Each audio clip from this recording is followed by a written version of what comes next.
Praise the Lord. எல்லாரும் எப்படி இருக்கிறீங்க? நம்ம ஆண்டவர் என்னை நேசிக்கிறாரா, ஆண்டவர் என்னை அங்கீகரிக்கிறாரா அப்படிங்கிற பலவிதமான யோசனையோடு கவலையோடு பல சமயங்களில் காணப்பட முடியும். இதனால் ஒரு குற்ற உணர்வில் தேவ சமூகத்துக்கே நம்ம வர்றதில்லை, சலிப்புல தேவ சமூகத்துக்கே நம்ம வர்றதில்லை. ஆண்டவர் என்னுடைய ஜெபத்தை கேட்கிறாராங்கிற சந்தேகத்திலேயே நம்ம ஜெபம் பண்ணி என்ன பிரயோஜனம், என் ஜெபத்துக்கு பதிலே வரலையே அப்படின்னு கூட நம்ம நினச்சிட்டு இருப்போம். அருமை தேவ பிள்ளைகளே, பிரசங்கியின் புத்தகம் 9ஆம் அதிகாரம் 7ஆம் வசனத்தில் நம்ம இப்படி பார்க்குறோம். நீ போய் உன் ஆகாரத்தை சந்தோஷத்துடன் புசித்து. இந்த வார்த்தையை நீங்க ஒரு தீர்க்க தரிசன வார்த்தையாய் எடுத்துக்கொள்ளுங்கள். இதுவரையிலும் நான் தீவிரமாய்த்தான் ஜெபம் பண்ணிட்டு இருந்தேன், இதுவரையிலும் விட்டு விடாமல் தான் ஜெபம் பண்ணிட்டு இருந்தேன், விசுவாசத்தோடு தான் ஜெபம் பண்ணிட்டு இருந்தேன், ஆனா என்னுடைய ஜெபத்துக்கு இன்னும் பதிலே வரல அப்படின்னு சொல்லி நீங்க நினைச்சிட்டு இருக்கீங்களா? அப்படி நினைச்சா இது உங்களுக்கான தீர்க்க தரிசன வார்த்தை. நீ போய் உன் ஆகாரத்தை சந்தோஷத்துடன் புசித்து. உங்க ஆகாரத்தை சந்தோஷத்தோட புசிங்க. அதாவது நீங்க எப்பவும் மனமகிழ்ச்சியா இருங்க. உன் திராட்சரசத்தை மனமகிழ்ச்சியுடன் குடி. அப்போ நீங்க சந்தோஷமா காணப்படுங்க. கர்த்தர் என் ஜெபத்திற்கு பதிலை கொடுத்து விட்டார் அப்படிங்கிற சந்தோஷத்தோட இருங்க.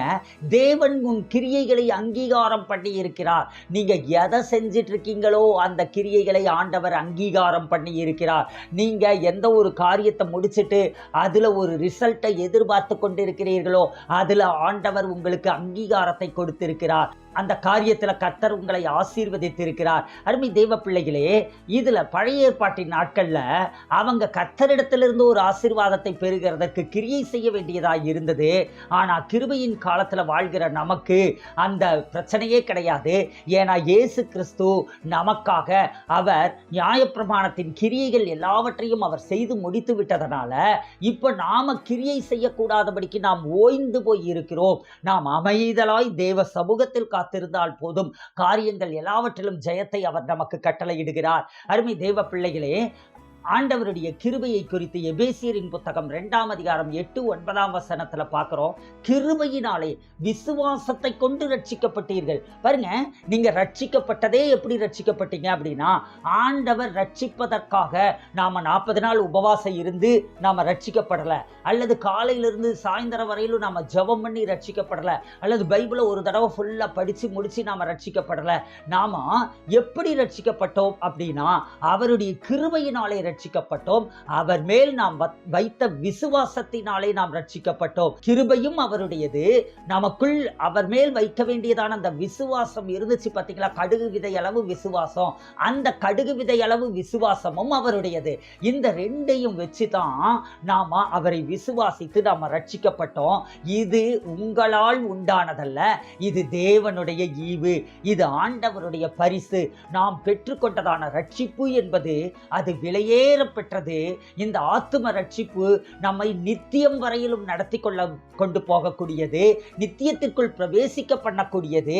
அப்ப இந்த ரட்சிப்பை அவர் நமக்கு கொடுத்திருக்கிறார். அப்படிங்கும் போது இந்த பூமிக்குரிய வாழ்க்கையில இருக்கக்கூடிய பாவத்திலிருந்து ரட்சிப்பு, தண்டனைகளிலிருந்து ரட்சிப்பு, சாபத்திலிருந்து ரட்சிப்பு, வியாதியிலிருந்து ரட்சிப்பு, போராட்டங்களிலிருந்து ரட்சிப்பு, இப்படிப்பட்டதான ரட்சிப்பின் அம்சங்களாகிய மற்ற பகுதிகள் சோசோ என்று கிரேக்கத்துல சொல்லுவாங்க.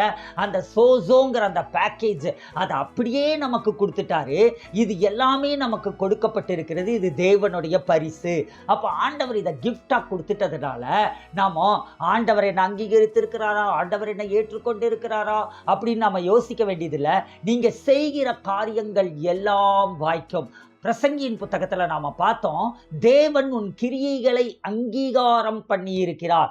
ஆண்டவர் நீங்க என்ன காரியங்களை எல்லாம் முயற்சிகளை எல்லாம் எடுத்துக்கொண்டு இருக்கிறீர்களோ அந்த முயற்சிகளை அங்கீகாரம் பண்ணி இருக்கிறார். அதனால நீ கவலைப்படாத, நீ போய் ஆகாரத்தை புசி, கொழுத்ததை அடித்து புசி, நீ சந்தோஷமா இரு.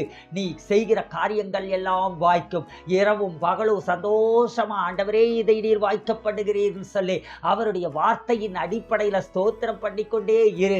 அப்போ நீ செய்வதெல்லாம் வாய்க்கும். இந்த நியாயப்பிரமாண புஸ்தகம் வாயை விட்டு புரியாம சந்தோஷமா, ஆண்டவரே நான் இந்த காரியத்தை செய்துட்டு இருக்கேன், இதுல எவ்வளவு பிராக்டிக்கல் டிஃபிகல்டிஸ் வந்தாலும் சரி, என்ன பிரச்சனை வந்தாலும் சரி, ஆண்டவரே அது எல்லாத்துலயும் ஆண்டவரே நீங்க செய்து முடிக்கிறீங்க. ஆண்டவரே அப்பா, இதை துவக்கினவர் நீர், இதை முடிய பண்ணுகிறவரும் நீர். ஆண்டவரே அதனால நான் இதுல கிரியை செய்யறதுக்கு ஒண்ணுமே இல்லை, நான் ரெஸ்ட்ல இருக்கேன். நீங்க சும்மா இருங்கள், நீங்கள் அமர்ந்திருந்து நானே தேவன் என்பதை அறிந்து கொள்ளுங்கள். ஆண்டவரே அப்பா நான் அறிந்து கொள்ளுகிறேன் ஆண்டவரே அப்படின்னு சொல்லிட்டு நீங்கள் அவர் சமூகத்தில் நீங்கள் காத்திருங்க. அப்படி காத்திருக்கிற போது அந்த எந்த காரியத்தை துவக்கினீர்களோ, எந்த கிரியைகளை செய்து கொண்டிருக்கிறீர்களோ, எதை நீங்கள் எதிர்பார்த்து கொண்டிருக்கிறீர்களோ அந்த காரியங்களில் ஜெயம் உண்டாகிறதை நீங்கள் பார்க்க போகிறீர்கள். ஜெயம் உங்களுக்கே. ஹல்லேலூயா. கர்த்தர் தாமே உங்களை ஆசீர்வதிப்பாராக. நன்றி ஆண்டவரே. அருமை பிள்ளைகளை உம்முடைய வல்லமையுள்ள கரங்களில் நான் ஒப்புக் கொடுக்கிறேன். இயேசு கிறிஸ்துவின் ஜீவனுள்ள நாமத்தினாலே எடுத்த காரியங்கள் எல்லாவற்றையும் செய்து முடிக்கட்டும் ஆண்டவரே. எல்லாவற்றிலும் ஜெயம் உண்டாகட்டும் ஆண்டவரே. அப்பா நாங்கள் ரட்சிப்பு ஆத்தும ரட்சிப்புங்கிறது தான் ரொம்ப பெரியது. அதுக்கே நாங்கள் ஒன்றும் பெருசாக கஷ்டப்படலை. அந்த ஆத்தும ரட்சிப்பே எங்களுக்கு ஈஸியாக வந்திருக்கும் போது இதெல்லாம் மிக சாதாரண காரியம். எல்லாத்துலேயும் ஜெயத்தை நீங்கள் கொடுக்குறீங்க. நன்றி ஆண்டவரே. மாற்றப்பட வேண்டியவைகள் மாற்றப்படுகிறது. கணவர் மாற்றப்படுகிறார், மனைவி மாற்றப்படுகிறார், பிள்ளைகள் மாற்றப்படுகிறார்கள் ஆண்டவரே. பிள்ளைகளுக்குரிய ஆசீர்வாதம், கணவருக்குரிய ஆசீர்வாதம் ஆண்டவரே, பொருளாதாரத்திற்குரிய ஆசீர்வாதம், சரீரத்திற்குரிய ஆசீர்வாதம், இப்படி எல்லா ஆசீர்வாதங்களும் கடந்து வருகிறது. அதற்காக நாங்கள் நன்றியோடு கூட உம்மை துதிக்கிறோம். கர்த்தர் தாமே ஆசீர்வதித்தருளும். இயேசு கிறிஸ்துவின் ஜீவனுள்ள நாமத்தில் ஜெபிக்கிறோம் எங்கள் நல்ல பிதாவே. ஆமேன். நன்றி ஆண்டவரே. God bless you. இந்த சபை கட்டுகிற காரியத்தில் தொடர்ந்து நாங்கள் உங்களிடத்துல ஆஃபரிங்ஸை நாங்கள் கேட்டுக்கொண்டு இருக்கிறோம். ஒரு சிலர் நீங்கள் கொடுத்து கொண்டும் இருக்கிறீர்கள். தொடர்ந்து கொடுக்கிறவர்கள் நீங்கள் கொடுங்கள். கர்த்தர் பெரிய காரியங்களை செய்வார். கர்த்தர் எங்களுக்கு கொடுத்திருக்கிற தரிசனம் பெரியது. அந்த தரிசனத்திற்கு கர்த்தர் ஏராளமாய் எங்களுக்கு கொடுப்பதற்கு ஆயத்தமாய் இருக்கிறார். அதை உங்களை கொண்டுதான் அவர் செய்வார். நீங்கள் இந்த ஊழியத்தில் ஒரு பங்காளராய் இருந்து நீங்கள் மாதா மாதம் சப்போர்ட் பண்ணுங்க. கர்த்தர் தாமே உங்களை ஆசீர்வதிப்பாராக. ஆமீன். God bless you.